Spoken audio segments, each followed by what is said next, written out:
Ahora vamos a explicar mm, el algoritmo del método de la bisección. En este caso vamos a verlo unidimensional para optimizar funciones, ¿verdad? Aunque es un método que de manera general se utiliza para encontrar raíces, se puede utilizar para encontrar el mínimo de una función, ¿no? Entonces sabemos que el máximo o el mínimo de una función, ¿sí?, está donde su derivada es igual con cero, ¿verdad? O sea, si nosotros observamos en este caso esta función, vemos que si observamos aquí la derivada es decreciente, en donde está un mínimo se vuelve cero y luego donde empieza a incrementarse, pues la derivada es positiva. De hecho aquí se muestra, esta es una función de ejemplo y se muestra su derivada. Entonces nosotros sabemos que el mínimo de una función está en esto, ¿verdad? Donde su derivada se hace cero. Entonces este método lo vamos a utilizar para encontrar dónde la derivada se hace cero o encontrar la raíz de la función de la derivada. Entonces, debido a que la función es convexa, en el caso de que la función sea convexa, es decir, que sea unimodal, lo que quiere decir es que solamente tenga un solo mínimo, un máximo, entonces la derivada va a tender a ser cero conforme se acerca al mínimo global, ¿verdad? Esto que explicaba por acá. Bueno, entonces este método lo que consiste es en eliminar regiones, se tienen los límites A y B, como se muestra aquí en la figura. Nosotros tenemos un límite A y B, ¿sí? Y después lo que se hace es, este método lo que hace es dividir este rango o este intervalo a la mitad, de tal manera que vamos a conservar un lado y a rechazar el otro, ¿no? Si nosotros vemos, pues queremos conservar el lado que tiene la raíz, ¿no? Porque vamos a estar acercándonos de manera iterada, dividiendo las regiones, ¿verdad? Entonces, en este caso, tenemos de 40 a 90 y la mitad es 65, ¿no? Y nosotros vemos que este lado no contiene la raíz, porque la raíz está aquí, ¿verdad? La raíz de la función está de este lado. Entonces, nosotros rechazaríamos este lado y nos quedaríamos con este. Ahorita vamos a ver cómo hacemos eso. Y la siguiente iteración, ¿en qué consistiría? Fíjense que solamente ya se conserva de 40 a 65, 40 a 65, que es el nuevo intervalo, y se vuelve a obtener nuevamente la mitad, y aquí se ve en línea punteada roja la mitad, ¿no? De tal manera que ahora nos vamos a quedar con el lado derecho, sí, porque de este lado está la raíz, ¿no? Y rechazamos el lado izquierdo. Eh, entonces, este lado se rechaza.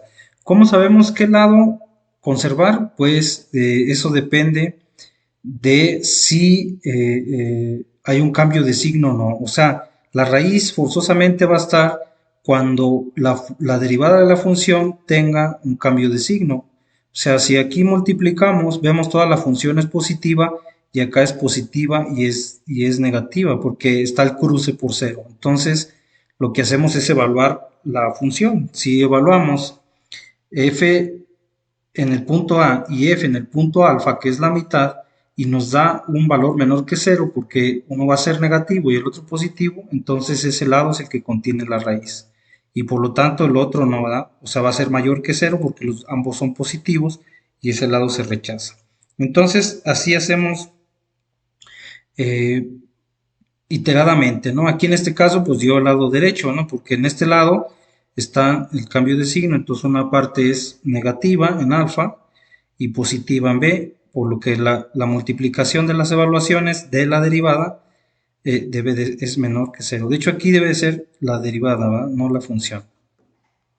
Bueno, entonces en eso consiste el algoritmo. Vamos a ver aquí cómo se implementa en Python y tenemos aquí las librerías que se van a utilizar. Entonces tenemos esta de PyPlot para graficarla, esta que es pues para trabajar con los arreglos y este para medir el tiempo, ¿verdad?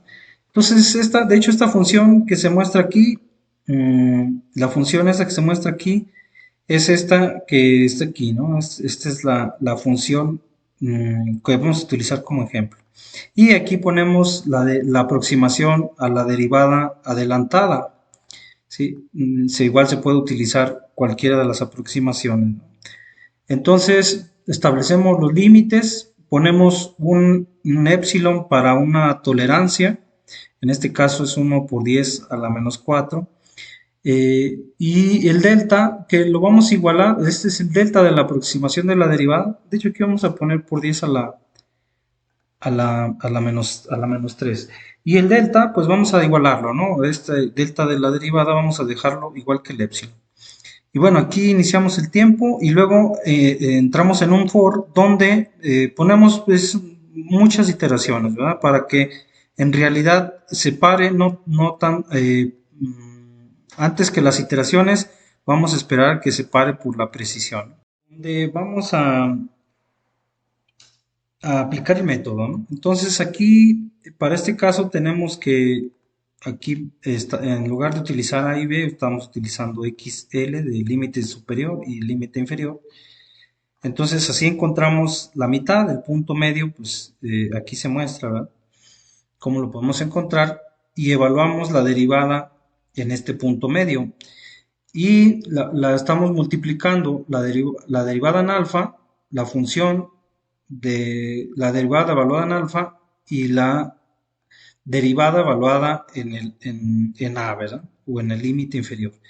Entonces, si es menor que 0, quiere decir que ahí está la raíz, por lo que el límite superior se va a convertir ahora en alfa, o sea, nos vamos a quedar con el lado izquierdo de la función. Del rango. Entonces, en caso contrario, si no estuviera la raíz de este en el lado izquierdo, pues entonces va a estar del lado derecho, por lo que el límite inferior se va a convertir en alfa. Y simplemente una vez vamos a estar observando si la derivada de el absoluto de la derivada en el punto alfa es menor a una tolerancia, entonces nosotros consideramos que hemos encontrado la raíz, ¿no? O sea, una buena aproximación a la raíz con esta tolerancia de epsilon y pues rompemos el ciclo, ¿no? Y por aquí está el código para eh, que imprime pues, los resultados, ¿verdad? Tanto el tiempo transcurrido como el valor que se encontró de x, de la función, de la derivada y el número de iteraciones, ¿no? Entonces, por aquí, si lo corremos, vamos a ver que este es el resultado, ¿no? De hecho, la aproximación a la derivada pues está del orden por 10⁻⁵, ¿verdad? En 13 iteraciones. Bueno, en esto consiste el método de la bisección.